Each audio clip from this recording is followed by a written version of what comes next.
A gente vai falar sobre a terapêutica corporal integrativa vibracional, né? Ela tem... Primeiro, eu quero dizer do nosso objetivo principal, né? E me permitam ler isso, né? Que é uma parte importante, que é: eu busco um mundo melhor, com pessoas mais equilibradas e plenas de si mesmas. Faço disso motivo para sair da cama todos os dias e sorrir com a alma iluminada de alegria pelo meu trabalho. O meu desejo de ajudar o meu semelhante é intenso e cheio de propósito. Alimenta e preenche meu coração com o mais profundo amor. Isso me emociona.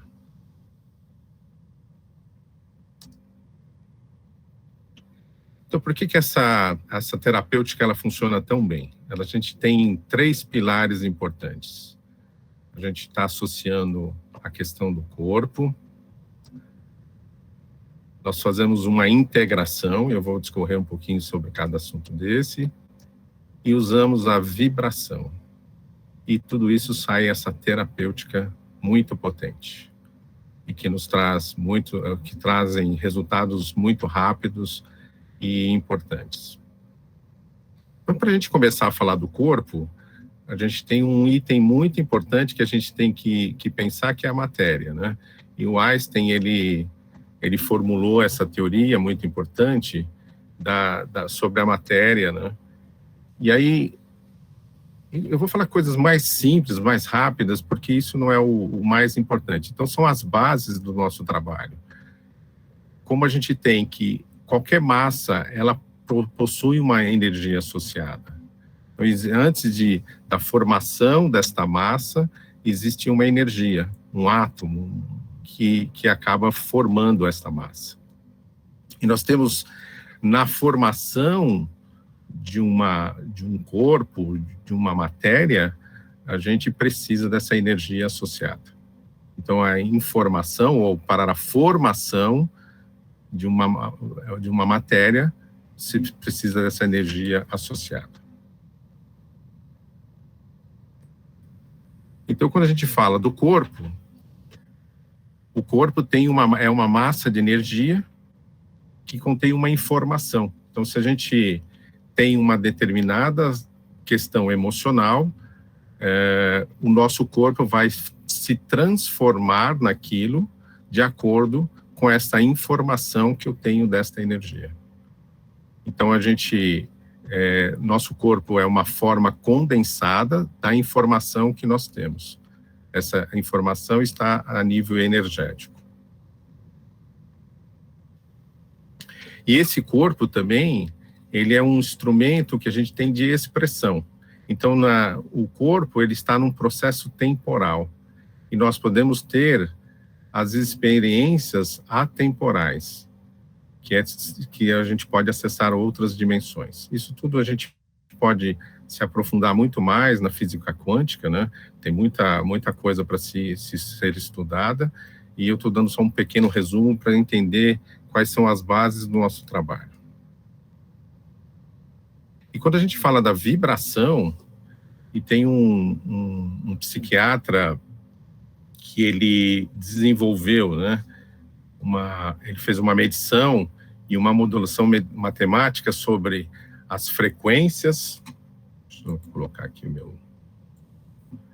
Ele conseguiu olhar os níveis de consciência e as emoções, e ele mediu e criou um modelo matemático para atribuir frequências vibracionais com emoções e a consciência.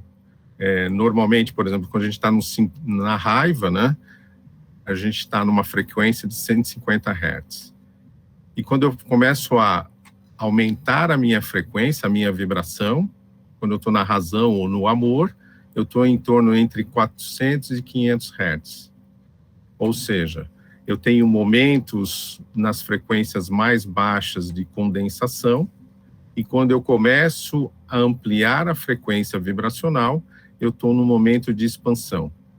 E esses princípios são os importantes para que a gente possa fazer o nosso trabalho.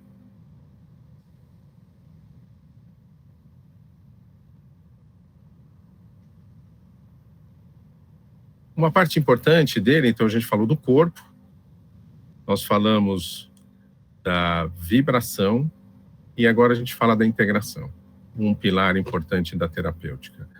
Por que a integração ela é importante? A gente pensa que quando a gente se une com outros profissionais ou existem outras técnicas do que a gente faz que podem serem complementares daquilo que a gente está executando. Então, um momento importante é se apoiar também com profissionais de outras áreas, como a gente faz na Renove-se, com médicos, psiquiatras e terapeutas e psicólogos, né, de diversas áreas de atuação. TCC, né, e outros, Freud e assim por diante. Tá? Então, a integração ela é muito importante porque a gente pode expandir o resultado com o nosso interagente através de outras técnicas que nós não dominamos. Uma outra parte importante que a gente entende da integração é que quando eu consigo usar diversas técnicas, eu posso usar o que tem de melhor em cada uma delas. Desde a minha primeira formação terapêutica, nós fizemos uma formação de quase 2 anos, onde, ao longo desses 2 anos, aprendemos diversas técnicas.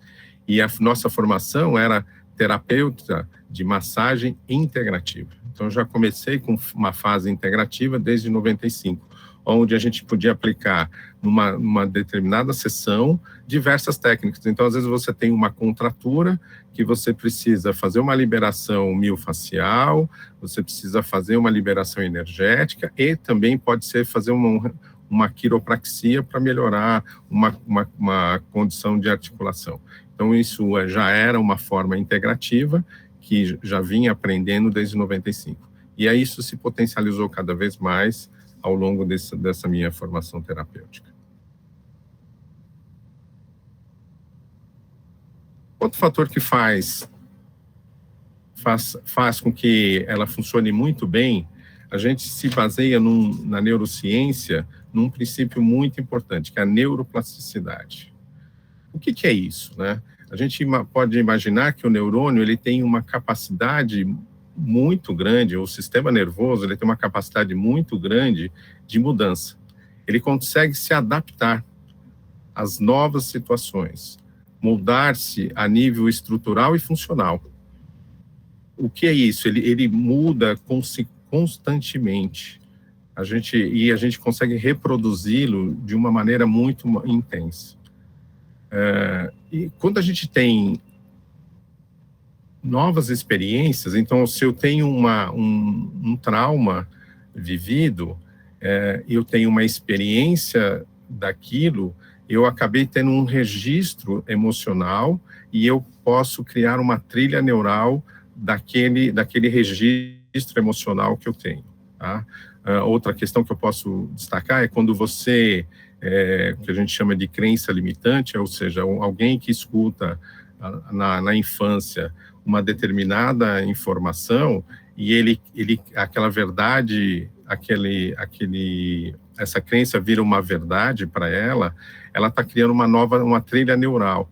E a possibilidade da neuroplasticidade é que, da mesma maneira que a gente criou uma trilha neural para questões traumáticas, nós podemos dar um novo significado e criar uma nova trilha, baseada nesse princípio da neuroplasticidade.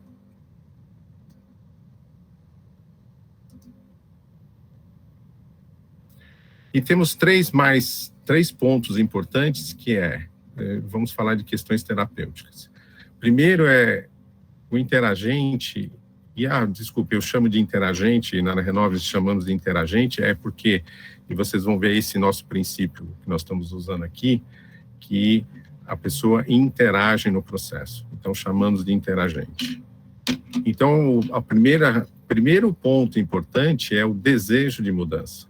Se eu não tenho um desejo autêntico para mudar, eu não consigo fazer nada. Então, às vezes as pessoas passam por um processo terapêutico e dizem, não, eu quero enviar a algum parente, ou minha esposa, meu filho, E aí a primeira pergunta que se faz para a pessoa quando chega no estudo terapêutico é: você quer mudar? Isso que está acontecendo com você, ele te está trazendo desconforto, está atrapalhando a sua vida? Então, se a pessoa não tem essa vontade, a gente nem continua no processo terapêutico, porque ela não vai interagir adequadamente. Tá? Então, primeiro, esse desejo de mudança tem que partir da própria pessoa. O segundo ponto que a gente fala é do engajamento. O que é esse engajamento? Então, ela sabe que ela quer, ela tem esse desejo de mudança, ela sabe que precisa mudar, aquela situação está atrapalhando o desenvolvimento dessa pessoa, pessoal, de relacionamentos, profissional e assim por diante. Então, isso está atrapalhando, ela está sentindo que aquilo está sendo inconveniente com ela. Então, isso já é o primeiro ponto, como eu disse. Mas, se o interagente não participar do processo ativamente, a coisa não acontece. O desenvolvimento, o resultado terapêutico, ele depende exclusivamente do desejo de mudança, desse engajamento da pessoa, para que ela possa fazer o processo. Eu consigo até dar uma grande proporção para o resultado alcançado pelo interagente, de 80% é da parte dele. E o terapeuta é 20%. E nesses 20%, falamos de empatia e aceitação incondicional. Então, como nós, como terapeutas, né, nós precisamos, e isso a gente procura usar nos nossos atendimentos, é ter um tratamento com o nosso semelhante sem nenhum julgamento, sem exercer julgamento e aceitando ele incondicionalmente. Passam pessoas com diversas parafilias, diversos condutos de terapêuticos, de postura, e se a gente exercer um julgamento em cima desse interagente, a gente não vai ajudá-lo no processo. Então, esse é um pilar muito importante, é usar a empatia e a aceitação incondicional. Então, a gente pode concluir, então, para que a terapêutica funcione muito bem, é essencial que o interagente sinta-se aceito e comprometido pelo terapeuta. Tem que ter uma interação muito grande. Eles têm que se sentir muito confiantes para que possam abrir as suas questões mais profundas no cognitivo, para que depois a gente possa trabalhar o emocional com muito mais profundidade. Então, esse é o processo inicial e que é um dos pilares que fazem com que a terapêutica funcione muito bem.